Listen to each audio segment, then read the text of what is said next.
Buenos días, la jornada. Espero que todos y cada uno de ustedes estén fantásticos hoy, y lamento no poder estar con ustedes en este día. De hecho, estoy grabando esto un par de días antes. Estoy pasando unos días en un centro de retiro tranquilo, en el norte del estado de Nueva York, buscando la presencia de Cristo en mi vida. Así que, por favor, manténganme en sus oraciones. Quiero hacer uno o dos anuncios esta mañana antes de que empecemos. Primero que todo, como saben, mi denominación de origen es la Iglesia Reformada en América. Ahí fue donde don Pedro y yo nos conocimos cuando yo era el pastor. Y ellos son la denominación que nos está apoyando mientras desarrollamos una comunidad de fe aquí en la jornada.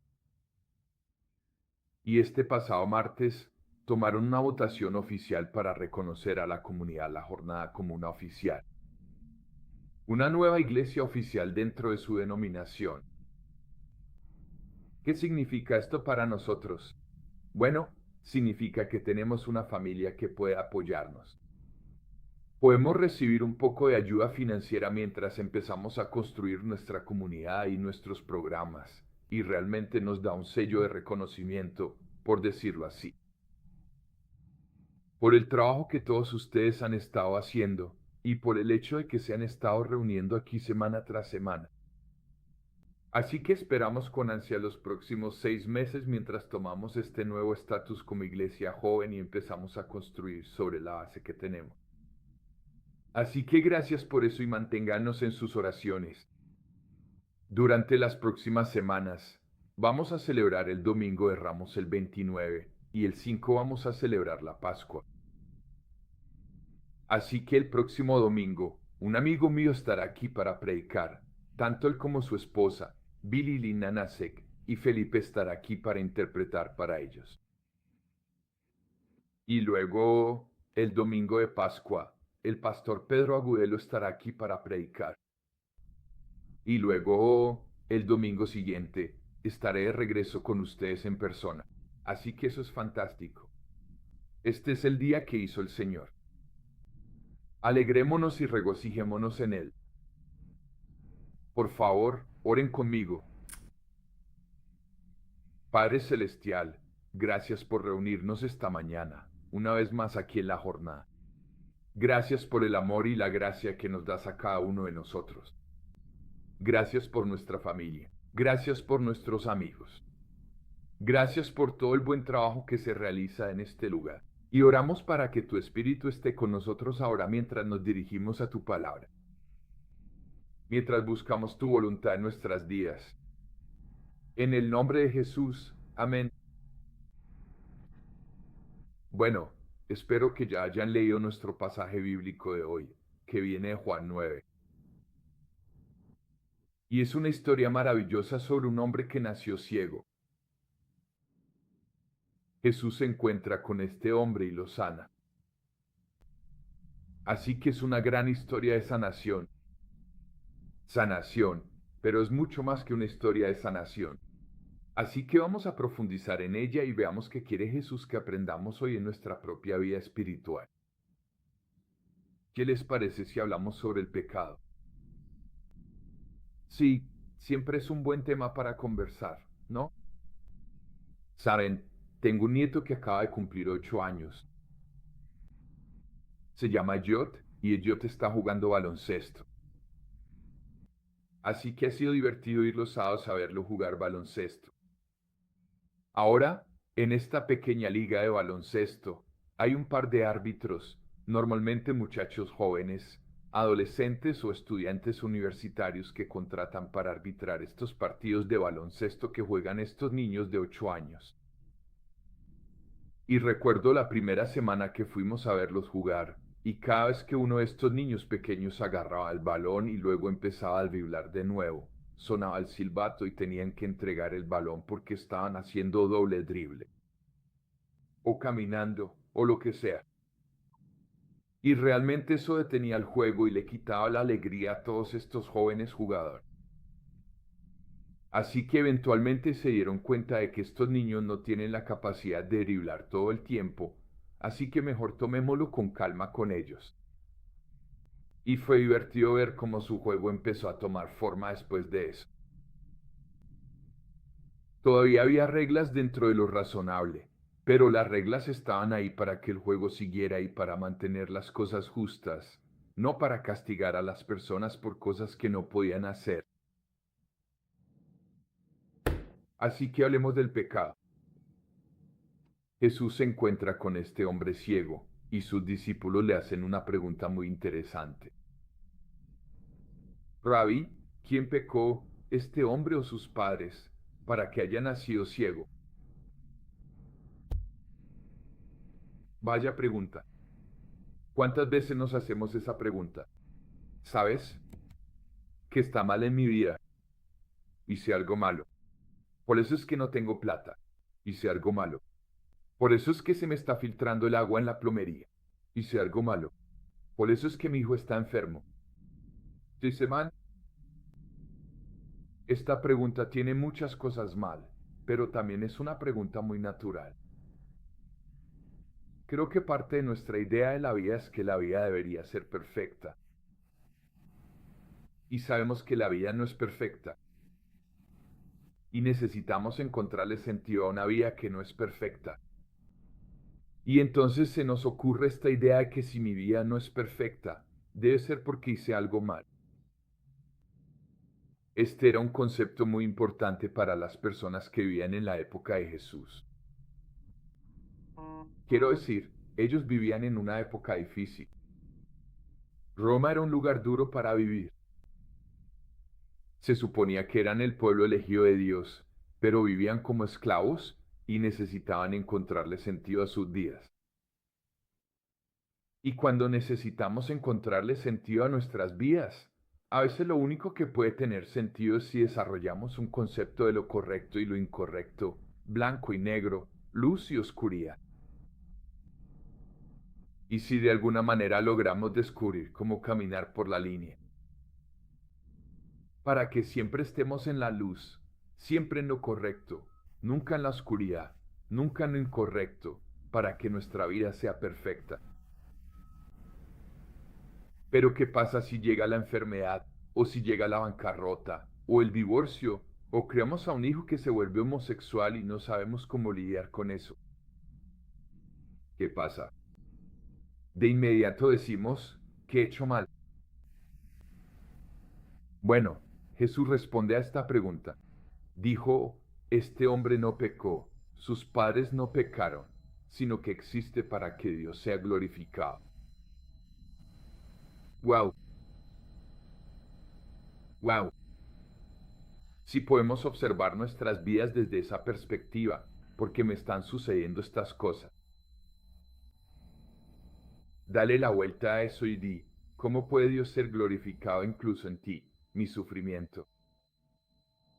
¿Cómo puede glorificarse a Dios? Incluso en los errores que cometo en mi vida mientras trato de corregirlos y volver a estar sano y completo. Así que creo que esa fue una pregunta importante que los discípulos le hicieron. Pero bueno, hablemos del pecado, porque el pecado es central en toda esta conversación. ¿Sabes cuántas veces la gente, ya sabes, se me acerca, cierto? Quizás a ti también. Ves esto en Facebook y dicen, esto es pecado. Si hago X, Y, Z, es pecado. ¿Tú qué piensas? Y lo que hay detrás de esa pregunta es, ¿cómo puedo organizar mi vida para asegurarme de que me mantengo del lado correcto entre el bien y el mal, cierto? Para que pueda estar protegido. La Biblia no tiene una sola visión del pecado. Y podemos hablar del lenguaje que la Biblia usa para referirse al pecado. Por ejemplo, en griego usan una palabra que significa fallar al blanco.